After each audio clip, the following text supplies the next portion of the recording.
Okay, here's a controversial take. I think 2025 is going to be a big year for the Nintendo Switch. No, not the Switch 2. I mean the original Nintendo Switch. And I know this sounds crazy. Of course, Nintendo will want a crisp transition to the new console. But even in their most wildly optimistic projections, they are not going to boost 100 million players over on day one. And they're not going to want existing Switch owners to feel undervalued and undercatered for. The Nintendo DS had major games like Pokemon Black 2 and White 2 over a year after the launch of the successor console, the 3DS. The 3DS had its final first-party game release more than 2 years after the Switch launch. And of course, there are differences in this situation.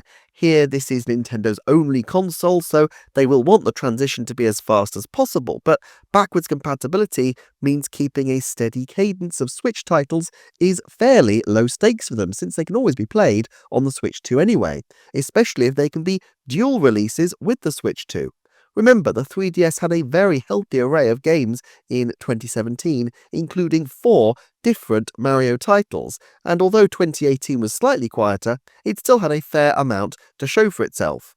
See, one of the things that Nintendo could do is have another Switch-focused Direct in January. It would freak people out, of course, but I think it would be worth doing. It's possible even that they could reveal the Switch 2 as the ending one more thing, but I suspect probably they won't want to do that because it would just take over the show, and also it might not be enough space to showcase the whole lineup of first-party games that they will doubtless want to push forward. But Nintendo does have a track record with splitting up its announcements within a quarter. The winter quarters of both 2017 and 2018 had January and March information drops.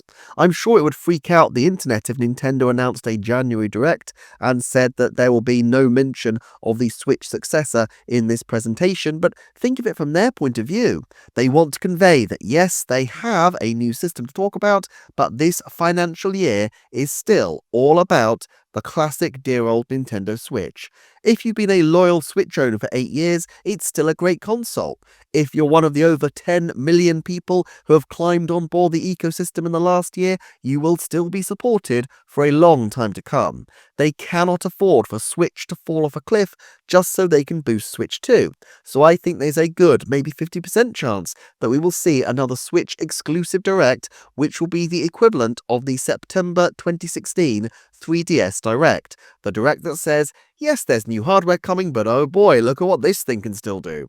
I think it's likely that they will want to maintain roughly the same pace that they've managed in 2024, therefore. Smaller releases, sure, more ports and remakes, and obviously AAA games are a thing of the past for Switch at this point in its lifespan, but I think there's a 70% likelihood we will see at least 8 retail titles for Switch this year. And I do now think that some of these will be multi-platform games. Let's face it, Pokemon Legends ZA and Metroid Prime 4 just by themselves would be huge releases no matter which console they're releasing on. Now in some respects it might seem like splitting Metroid Prime 4's sales between the Switches would seem like sending it out to die, but I think Nintendo realised that they need to make the game as widely available as possible while also positioning it for long-term sales success by putting it on the new hardware. They've put a lot of work into this title after all, and they won't want it to disappear in just a couple of years. So let's just talk about what the Switch 1 could deliver in 2025. Firstly, let's look at some of the people who have yet to issue up games, but we know are regular Nintendo developers. There is Camelot Software Planning. On Switch, they've so far delivered a title, until now anyway, every 3 years, and I suspect that they have already delivered their 2024 game, except it's being held back because of the heavy translation work needed. Yes, if you saw my recent video responding to Good Vibes Gaming where I talked about the kinds of games that get held back, you might have a sense of what I'm suggesting.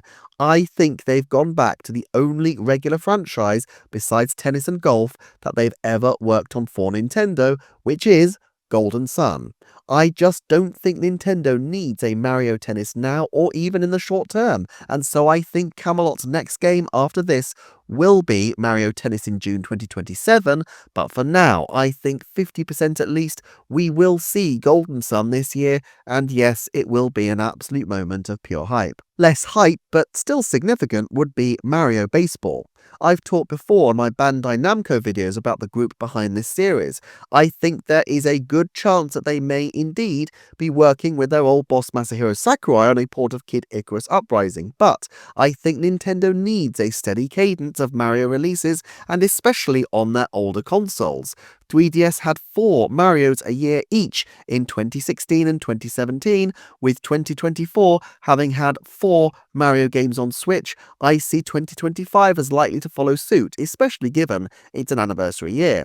Mario Baseball isn't the most promising of the sports options in many respects, but it's a sport that's big in America and Japan and has huge appeal to the casual audience that will make up an increasing proportion of the player base. I think we can also expect something on the smaller end of the pool. Remember, we often get an Endless Ocean, Game Builder Garage, Clubhouse Game style smaller title in the April to June quarter, and I see no reason why this year will be any different. To be honest, and it seems crazy, but the one I kind of started to fancy is Rhythm Heaven.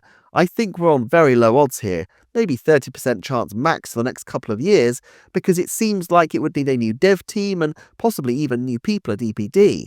But Rhythm Heaven games often come to consoles fairly late in its life, and it strikes me that the kind of smaller scale title that this would represent would have some appeal to Nintendo, much in the manner of Endless Ocean or Emio the Smiling Man. Also, in niche games, I do think the success of the partnership with Mages on Famicom Detective Club may well lead to a second Mages team being deployed to resurrect a past visual novel franchise, and so I could see maybe 2026 or so, a remake of the Famicom Fairy Tail series, which, as it would probably not have a physical edition, could happily be a cross-platform game. It's still fairly unlikely in the scheme of things, probably only about 10% as a shot, but it does seem like it's increasing in likelihood. Then there's the wonderful world of ports. I think Donkey Kong Country Returns HD and Luigi's Mansion 2 HD are very much the shape of things to come long term for the original Switch. I would say Metroid Primes 2 and 3 HD are highly likely this year, probably 70%, since I think, as with Pikmin 1 plus 2, they will want to maximise their big moment around the launch of the new Metroid Prime 4 game to push the prior games. In the 30% category, Punch-Out Wii HD and Wario Land Shake It HD both feel like decent shouts. They're not franchises that Nintendo are doing anything much with, and they'd be relatively easy for a team like Forever to bring over. And of course, Kirby is surely 90% guaranteed at least one further Switch outing, and I think there's an outside shot he still gets too. Planet Robobot was tipped by Nate the Hate, and that's clearly the most hype potential one to bring over, although they could also go with Triple Deluxe or another title in the series. And finally, I'm now fairly convinced that the time is nigh for Yoshi's Woolly World, and although it's easily possible that it could end up being a fairly cheap and cheerful Wii U port, I do think there's a chance that they position this as a multi-platform game with significant extra content, given the success of the prior game and how good a Wool game could look in 4K. In this case, although it has been now 5 years, in fact nearly 6 years, since the last Yoshi game, there is the potential that we could wait a little bit longer, just because this could be a very packed year ahead. And then there are online-only games. We had the playtest game, which is still to launch, and there's no obvious reason why it couldn't come to the Switch. I think we can almost guarantee some kind of online Mario title, Super Mario Bros. 40, or perhaps a Dr. Mario game, Dr. Mario 99 maybe. I feel 50% confident that we will see Dr. Mario in the next 3 years, and if we do, it'll almost certainly be for the original Switch, at least in addition to the sequel console. It doesn't really feel like a Switch 2 game, at least not in the early period of that console's life. Online games keep people hooked into the Switch ecosystem, and particularly into Nintendo Switch Online, and that is hugely important for Nintendo at this point in its history, as it needs people to feel like they're hooked into Nintendo content until they finally make that big jump to the new console. I would expect online to continue to be pushed hard, which is another reason why I could see Dr. Mario making a house call. So look, I'm just listed over a dozen games that could make a healthy next 18 months to 2 years for the Nintendo Switch and which would keep the original system going. Assuming that these forecasts are broadly on point, let's try to map out how 2025 could look just for the Switch. Now, obviously, this is less a forecast and more an illustrative flight of fancy using what we've talked about, but it's just a bit of fun to try and imagine how it could all play out. So let's say that they do go for a January Direct. We'd probably be looking not at the very beginning of the month, but maybe the middle of the month. It's not unprecedented for them to drop Directs on the week of big games, spiking the profile of Nintendo around a game launch, so I could see the earliest being 7th of January being a big Switch 1 Direct, or possibly the following week. I think in that Direct there's a good 50% or so chance that they will reveal the playtest game. It was, by all accounts, fairly well developed in November, and it's the kind of online game that will be great to keep people on board the Switch ecosystem. Plus, it needs the oxygen of its own publicity out of the shadow of the Switch 2, and there's a huge gap in late January, so if it were to release around the middle of the month, it would be fairly seismic. I think they will have a February title, and often in the past, they've used this for very niche franchises, Tokyo Mirage Sessions, Another Code, and so on. This could be a slot for Rhythm Heaven, which probably doesn't need much introduction. March is already Xenoblade Chronicles X Definitive Edition. I suspect they may skip April again, they often do, but I could see Kirby Planet Robobot as a May title, and then Mario Baseball on the 26th of June, which is the traditional window for the late summer Mario game. It might be an odd game to slipstream into what I suspect will be the release month of the new system, but it's not the kind of title that needs a massive launch, as I think they'll be targeting it for bigger success in the holiday window amongst the casual market. Plus, they will want to show that there are still ongoing Switch games as well as Switch 2 games, especially while Nintendo is being so hyped up in the press. They usually have a third title in April to June though, and this is where I could see Metroid Prime 2 and 3 HD fitting in. These games feel, as I said before, likely to come this year unless they are indeed being conferred full fat remaster status like Metroid Prime was, which I just can't see if the sales of Metroid Prime Remastered are anything to go by.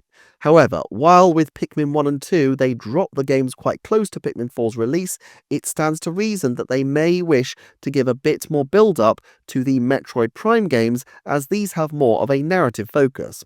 It would make sense if they're using Metroid Prime as a big cross-platform game for the Switch and Switch 2 to have these games in the hype window to release. Then July usually sees a major title, and in this case, one option would be Pokemon Legend ZA. While the Pokemon Company do love a Thanksgiving game, they may feel that they have sat on this title for long enough, and having a major cross-platform title before Nintendo have their summer break will be very welcome for them, for fans, and for everyone really. It's exactly the kind of big attention-grabbing title and the more absorbing type of game that Nintendo will want before their Japanese summer holiday period. August is a tricky one, and we have a history of this window being utilised for smaller games like MEO or even third-party releases such as Mario plus Rabbids. I could see something pretty off the wall for the Mario anniversary being placed here. What about a Lego Mario game? But I suspect if there is anything, it will likely be for the Switch 2 and not for the original Switch. Then in September we can probably expect something, online if nothing else, for Mario. Super Mario Bros. 40 perhaps. I suspect this could be the time that we could see a Yoshi's Woolly World game, or else it would be a great opportunity for Zelda Wind Waker, a game which may have additional functionality on the new system, but which would nevertheless provide the annual fix for Zelda on both consoles if released as a Switch game. Then October. Now I think October is our most likely window for Metroid Prime 4. You see, November is a huge month for them, and I think they may also want a big game in September. That leaves them the opportunity for October to have something a little more niche. Recall how 2022 had Bayonetta 3 in October, sandwiched between Splatoon 3 and Pokemon Scarlet and Violet in the adjacent months. Also, October is a traditional Metroid window, and I think they will want to have a core audience type game for the Switch 2's first holiday season. That also solves a problem, as if it's cross-platform, then they don't need to split their advertising in the holiday season. Having said that, I do think that they will have one more original Switch title for the holiday season, and so I could see in late October or early November them dropping a WarioWare title. I know, we've already had two in 2021 and 2023, but these are good casual sellers, and I think this one will focus, like Jamboree did, on having a large number of people playing together. Nintendo always liked to have a game like that in the mix, and WarioWare seems like the kind of franchise that could provide this kind of entertainment, and they can be produced relatively quickly. That leaves space for a January to March quarter in 2026, with perhaps something like Wario Land as the cheapy port, Golden Sun possibly, and Dr. Mario sometime after.